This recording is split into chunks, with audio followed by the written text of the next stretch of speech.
Hello, my dear friends. My name is Harshpreet Kaur Dhiman. Welcome to my channel. Today we will be doing the chapter number 4 of Political Science. Chapter का नाम है India's external relations.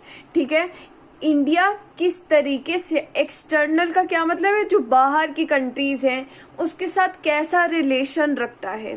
ठीक है, chapter को नया नाम भी दे दिया गया है इंडियाज फॉरेन पॉलिसी.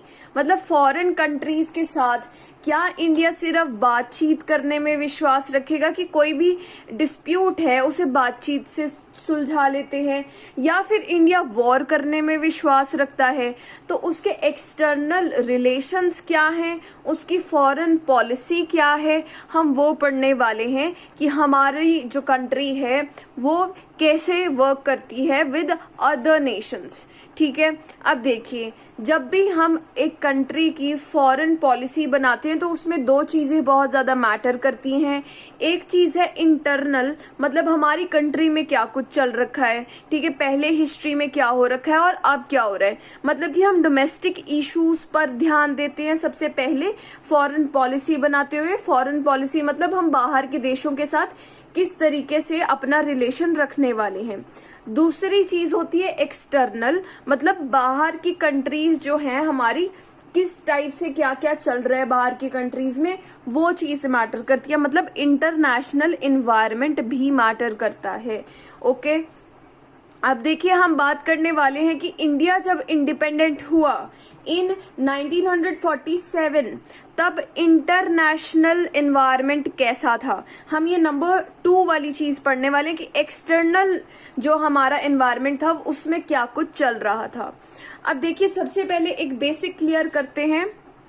ये चीज हमने बुक नंबर 1 के अंदर बहुत ज्यादा डिटेल में पढ़ ली है, परंतु यहाँ पर एज एन ओवरव्यू जिन बच्चों ने वो बुक नंबर 1 के पहले 3 चैप्टर नहीं पढ़े हैं, तो क्या हुआ था आपको पता होगा कि सेकेंड वर्ल्ड वॉर जो है वो 1939 के अंदर शुरू हुई थी और 1945 के अंदर खत्म हो गई.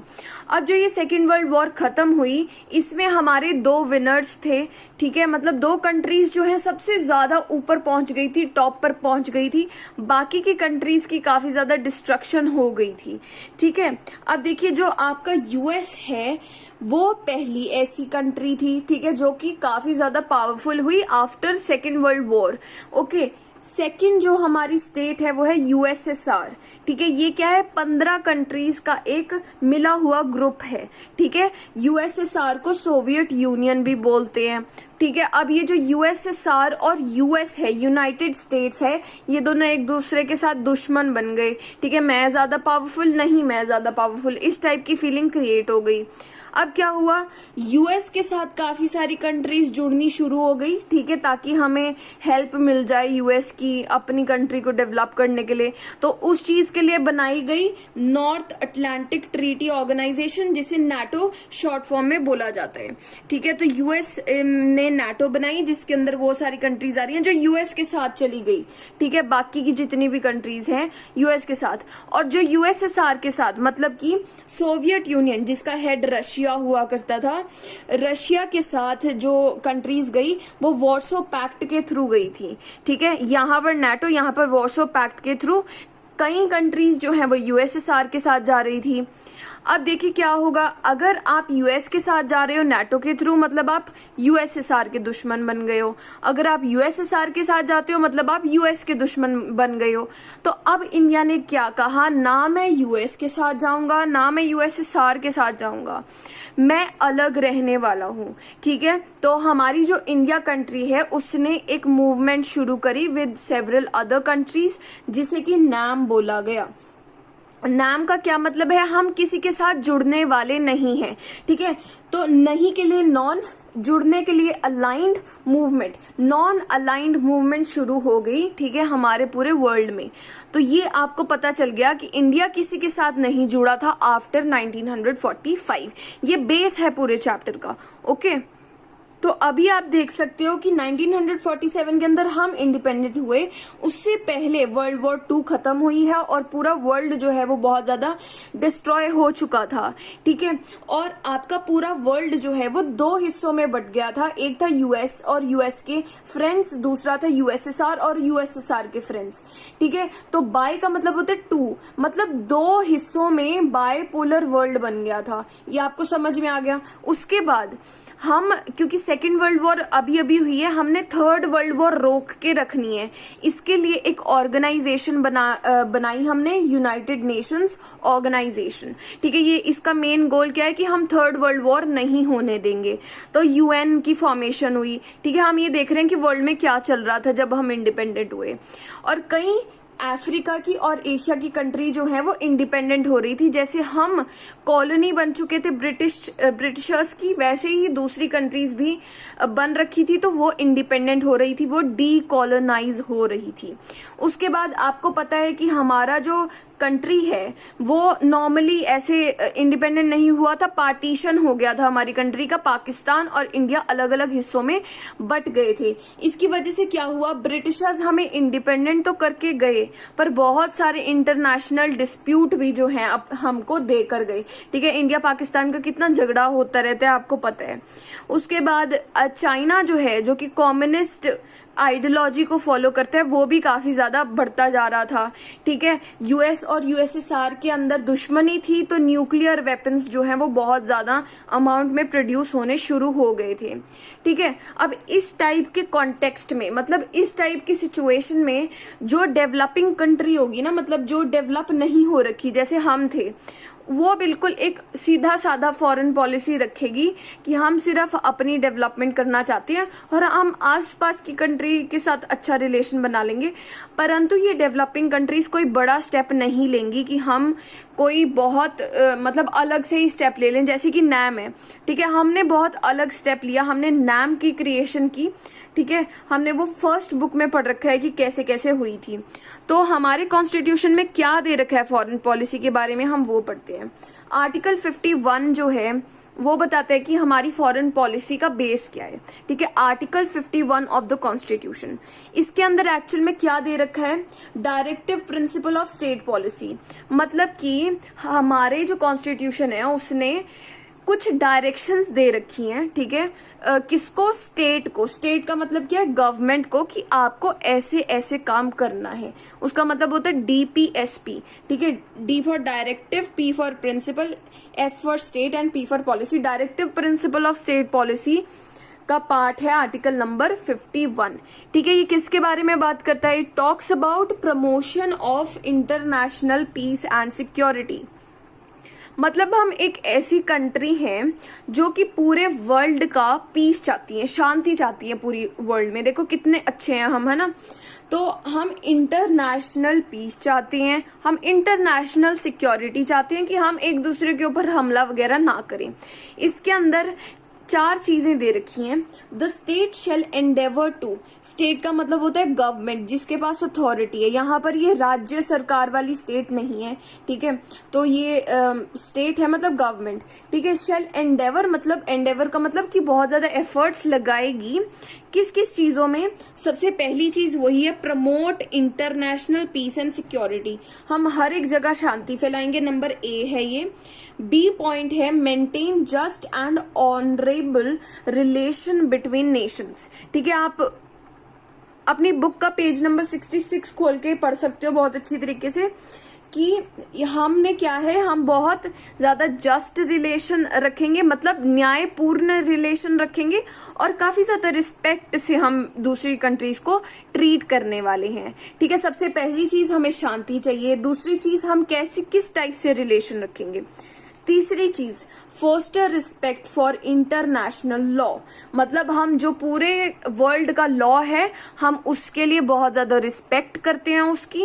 एंड ट्रीटी ऑब्लिगेशंस, मतलब हमने जितनी भी ट्रीटीज हमने साइन कर रखी हैं, ठीक है, हम सभी का रिस्पेक्ट करने वाले हैं, ठीक है। अब तीसरी चीज क्या बात कर रही है कि जितने भी लॉज हैं या जितनी भी हमने ट्रीटी साइन कर रखी है, हम उसका पूरी तरीके से रिस्पेक्ट करने वाले हैं। कभी भी हम ऐसे यू टर्न नहीं ले लेंगे कि हमने ये करी थी अब नहीं हम मानते, ठीक है, ऐसा नहीं होगा। In dealings of organised people with one another, ठीक है, जो हम सब नॉर्मल पीपल हैं, ठीक है, टेररिस्ट जो है वो अनऑर्गेनाइज्ड पीपल होते हैं, टेररिस्ट को ऑर्गेनाइज्ड पीपल में नहीं रखते हम, ठीक है। तो अगर किसी देश का टेररिस्ट पर्सन कुछ कर दे तो देश के ऊपर पूरा मतलब सवाल इतना ज्यादा नहीं उठता। तो हमने कह रखा है कि हम ऑर्गेनाइज्ड पीपल को हम देखते हैं, ठीक है, सारे जो है लॉ को मानेंगे, ट्रीटी को मानेंगे। अब जो डी पॉइंट है वो क्या कर रहे हैं, encourage settlement of the international dispute by arbitration. Arbitration का मतलब है बातचीत करना, ठीक है, एक पर्सन जो है वो दो को समझा देगा कि ऐसे ऐसे है। तो जितने भी डिस्प्यूट है इंटरनेशनल लेवल पे हम उसे आर्बिट्रेशन के अकॉर्डिंगली सुलझाने वाले हैं। तो सबसे पहली चीज हमें शांति चाहिए। दूसरी नंबर चीज हम रिस्पेक्ट करते हैं सारे देशों की, हम बहुत अच्छे रिलेशन बनाकर रखेंगे। तीसरी चीज है कि हम इंटरनेशनल लॉ और ट्रीटी को मानते हैं। चौथी चीज है कि हम बातचीत करने में ज्यादा विश्वास रखते हैं अकॉर्डिंग टू आर्टिकल नंबर 51, याद रखना है, ठीक है। अब देखो चैप्टर अब हमारा अच्छी तरीके से शुरू होने वाला है, ठीक है। सबसे पहला टॉपिक जो है वो चैप्टर का वो है the policy of non alignment. अभी आपने समझा कि हम किसी भी एक ग्रुप के साथ, एक कैंप के साथ नहीं जुड़ने वाले, ना ही यूएस के कैंप के साथ, ना ही यूएसएसआर के कैंप के साथ, ठीक है। ये हम पढ़ने वाले हैं इस टॉपिक के अंडर। इसके अंडर हमारे 3 टॉपिक्स आती हैं। एक है नेहरू का रोल, मतलब हमारे जो फर्स्ट प्राइम मिनिस्टर है। दूसरा है डिस्टेंस फ्रॉम द 2 कैंप्स, मतलब हम दोनों से दूर हैं, यूएस और यूएसएसआर से। और तीसरा है एफ्रो एशियन यूनिटी। ये जो टॉपिक है हम वो अगली वीडियो में करेंगे, ये दोनों अब की वीडियो में करने वाले हैं। अब देखो जो नेहरू का रोल है वो क्या है, वो हम सबसे पहला टॉपिक करेंगे। परंतु उससे पहले जान लीजिए कि हमारी कंट्री इंडिपेंडेंट होने से भी पहले कोई एक आइसोलेटेड कंट्री नहीं थी कि हमारी दूसरी देशों के साथ कुछ रिलेशन ही नहीं था, ऐसा नहीं था, ठीक है। हमारी जो लिबरेशन मूवमेंट है, ठीक है, हमारा जो फ्रीडम मूवमेंट है, उसका काफी ज्यादा इन्फ्लुएंस पड़ रखा था दूसरी कंट्रीज के ऊपर, कि दूसरी कंट्रीज को भी काफी आइडियाज मिल रहे थे कि हम ऐसा क्या क्या करें जो कि इंडिया कर रहा है, ठीक है। तो जो दूसरी कंट्रीज है उन्हें काफी आइडियाज मिल रखे थे, दूसरी कंट्रीज हमसे इंस्पायर्ड थी। उसके बाद बहुत बड़ा एग्जाम्पल है कि हम देशों से जुड़ रखे थे इवन बिफोर द इंडिपेंडेंस, ठीक है। जब भी क्वेश्चन आएगा ऐसा बताओ तो आप बताओगे कि सुभाष चंद्र बोस जो हैं वो गए थे, ठीक है, फॉरेन गए थे और उन्होंने वहां पर बाहर की कंट्रीज के अंदर एक आर्मी बनाई थी जिसका नाम था इंडियन नेशनल आर्मी, जिसे INA भी बोलते हैं, ठीक है। तो बाहर की कंट्रीज ने सुभाष चंद्र बोस को सपोर्ट किया था ये आर्मी बनाने के लिए, और इनका आइडिया था कि ये आर्मी जो है वो इंडिया को इंडिपेंडेंस दिला देगी। तो आप देख सकते हो कि बाहर की कंट्रीज ने हमें सपोर्ट किया था उस टाइम पर। ओके, अब सबसे पहला टॉपिक कर लेते हैं नेहरूज रोल, मतलब कि नेहरू का क्या रोल रहा। सबसे पहली चीज, नेहरू जो है नॉन अलाइन मूवमेंट को बहुत ज्यादा सपोर्ट करते थे। और दूसरी बात, ये 1946 टू 64, देखो 46 को उल्टा करो 64 आ जाएगा। इस टाइम पीरियड के बीच में जो है ये हमारे प्राइम मिनिस्टर भी थे, फाइन, और हमारे फॉरेन मिनिस्टर भी थे। मतलब क्या हमारी पॉलिसी रहनी है, इसमें नेहरू जो हैं, जवाहरलाल नेहरू जो हैं, उनका बहुत ज्यादा इंपॉर्टेंट रोल रहा है, क्योंकि ये PM भी है और FM भी है। FM मीन्स फॉरेन मिनिस्टर भी हैं। फॉरेन कंट्रीज के साथ कैसे रिलेशन मेंटेन कर रहे हैं उसकी भी जिम्मेदारी इनके ऊपर थी। तो 64 में इनकी जो है डेथ हो जाती है, ठीक है। तो 46 से 64 तक इनका बहुत ज्यादा ऐसे प्रभाव था हमारी फॉरेन पॉलिसी पे। ओके, अब सबसे पहले इनकी 3 प्रिंसिपल थे, ठीक है, जिसके ऊपर ये काम करते थे। नंबर 1 है preserve the sovereignty of India. Sovereignty का क्या मतलब होता है, जब एक कंट्री अपनी पावर जो है किसी और कंट्री को नहीं दे रखी, ठीक है। मान लो पहले जो क्या हो रखा था, हमारा कंट्रोल किसके पास था, ब्रिटिशर्स के पास था, पर अब क्या हो गया, हमारा कंट्रोल हमारे पास है, इंडिया के पीपल के पास है। तो इसका क्या मतलब हुआ, हम किसी के अंडर नहीं है, अब हम खुद को चलाते हैं, तो उसे बोलते हैं सॉवरेंटी, ठीक है। तो जो ये सॉवरेंटी हमने बहुत ज्यादा लड़ के जीती है, उसको बचा के रखना है, सबसे पहली ऐसी फॉरेन पॉलिसी बनाएंगे। दूसरी चीज है protect the territorial integrity. Territory पता है आपको कि हमारी बाउंड्री जो है, ठीक है। इंटीग्रिटी मतलब जोड़ कर रखना है, मतलब हमारी जो बाउंड्री है ना उसे जोड़ कर रखना है हमें। ऐसे नहीं कि कोई पार्ट किसी कंट्री को दे दिया कोई किसी को, ऐसा नहीं होगा। तीसरी जो चीज है वो नेहरू के आइडियोलॉजी के अकॉर्डिंगली जो ऑब्जेक्टिव था इनका, ठीक है, नेहरू की फॉरेन पॉलिसी का, वो है promote the rapid economic development. हम अपनी कंट्री की बहुत ज्यादा डेवलपमेंट करने वाले हैं, इस तरीके से हम ऐसी अपनी फॉरेन पॉलिसी बनाएंगे। फाइन। अब नेहरू ने कैसे करना था ये सब कुछ? नाम से, ठीक है। हम किसी भी कैंप के साथ, किसी भी ग्रुप के साथ जुड़ने वाले नहीं हैं। तो परंतु हमारी देश के अंदर कई ऐसे लोग थे, ठीक है, काफी बड़े बड़े लीडर्स भी थे जो कि सपोर्ट करते थे कि हमें यूएस के साथ जुड़ जाना चाहिए। दो रीजन थे। एक कहते थे कि क्योंकि हम डेमोक्रेसी फॉलो करते हैं और यूएस भी डेमोक्रेसी फॉलो करता है तो हमें यूएस के साथ जुड़ जाना चाहिए। इन लोगों में से एक जो पर्सन है वो है हमारे B.R. अम्बेडकर। ओके। नंबर 2 वो लोग थे जो कि कम्युनिस्ट सिस्टम को पसंद नहीं करते थे। कम्युनिस्ट का क्या मतलब होता है कि जब आपकी गवर्नमेंट सब कुछ करती है, गवर्नमेंट का कंट्रोल पूरी कंट्री के ऊपर होता है, ठीक है। जमीन जो है वो भी गवर्नमेंट की होती है, कोई प्राइवेट प्रॉपर्टी नहीं होती। तो जो कहते थे कम्युनिस्ट सिस्टम बिल्कुल बेकार है, जो कि यूएस नहीं अपनाता था, ठीक है, यूएस का इससे उल्ट सिस्टम था, तो वो लोग भी कहते थे। इसमें 2 पार्टीज मेनली बहुत ज्यादा सपोर्ट करती थी कि हमें कम्युनिस्ट सिस्टम नहीं चाहिए, हमें इसलिए यूएस को फॉलो करना चाहिए। नंबर 1 था भारतीय जनसंघ, नंबर 2 था स्वतंत्र पार्टी। ओके। अब आपको ये दोनों चीजें याद रखनी है। नेहरूज रोल टॉपिक कंप्लीट हो गया। नेक्स्ट पे चलते हैं। उससे पहले एक बारी हम देखते हैं, सबसे पहला क्वेश्चन हमने कवर किया इंटरनेशनल सिचुएशन कैसी थी। नंबर 2 हमने कवर किया आर्टिकल 51 हमारा क्या क्या बोलते हैं। नंबर 3 हमने किया है कि हम आइसोलेटेड नहीं थे, इसके बारे में बताओ। नंबर 4 किया है हमने नेहरू का क्या रोल है। The policy of the non alignment का सेकंड टॉपिक है डिस्टेंस फ्रॉम 2 कैंप्स, मतलब यूएस से दूर, यूएसएसआर से दूर। अब देखो हम एक्चुअल में कर क्या रहे थे जब ये इन दोनों की लड़ाई चल रही थी ना, यूएस और यूएसएसआर की, उसको बोलते थे कोल्ड वॉर। कोल्ड वॉर क्यों बोलते थे? क्योंकि एक्चुअल में वॉर लाइक सिचुएशन क्रिएट हो रखी थी उस टाइम पर वॉर होती नहीं थी, ठीक है, बहुत बड़े स्केल पर वॉर नहीं होती थी, ठीक है, ठंडा ठंडा सा मौसम रहता था, परंतु वॉर अब हो जाएगी ऐसा लगता था, ठीक है। तो सबसे पहले हमने नॉन अलाइंड जो है अपने आप को चूज कर लिया कि हम नॉन अलाइंड रहेंगे, ठीक है, हम इस कोल्ड वॉर में शामिल नहीं होने वाले कि हम एक को ज्वाइन कर लें। क्यों हमने ऐसा किया? क्योंकि हम एक बैलेंस क्रिएट करना चाहते थे, हम किसी का दुश्मन नहीं बनना चाहते थे, ठीक है। अब उसके बाद दूसरी चीज हम क्या कर रहे थे, ये जो कोल्ड वॉर की वजह से जो परेशानियां क्रिएट हो रही थी बिटवीन यूएस एंड यूएसएसआर, उस चीज को हम कम करने की कोशिश कर रहे थे, ठीक है। इंडिया जो है वो बहुत ज्यादा एफर्ट्स डाल रहा था, जो जवाहरलाल नेहरू हैं उन्होंने भी काफी कंट्रीब्यूशन किया था। तीसरी चीज है हमने ह्यूमन रिसोर्सेज अपने प्रोवाइड किए। ह्यूमन रिसोर्स मतलब लोग हमने प्रोवाइड किए, काफी बड़े बड़े इंटेलेक्चुअल जो कि बातचीत करने में, जो कि यूएन के मतलब यूनाइटेड नेशंस के पीस कीपिंग ऑपरेशंस है ना, उनमें पार्टिसिपेट करेंगे और दोनों साइड्स को समझाएंगे कि ये सब कुछ बंद कर दीजिए, ठीक है। तो हमने तीसरी चीज ये की थी। अब उसके बाद देखो जो हमारा नॉन अलाइंड जो हमारा आइडियोलॉजी है ना, इस पे कई सवाल उठाए जाते हैं कि इंडिया ने इस चीज को बहुत अच्छी तरीके से नहीं फॉलो किया। क्यों? क्योंकि इंडिया का थोड़ा सा झुकाव जो है ज्यादा यूएसएसआर की तरफ था, ठीक है। हालांकि उसने वॉर्सो पैक्ट साइन नहीं किया था, पर फिर भी यूएसएसआर का ज्यादा फ्रेंड था इंडिया। इसकी वजह से यूएस जो है गुस्सा रहता था इंडिया के साथ, ठीक है। अब देखो क्या हुआ, एक और इंसिडेंट देखो कि ब्रिटेन जो है उसने अटैक किया था इजिप्ट के ऊपर, ठीक है। क्यों किया था?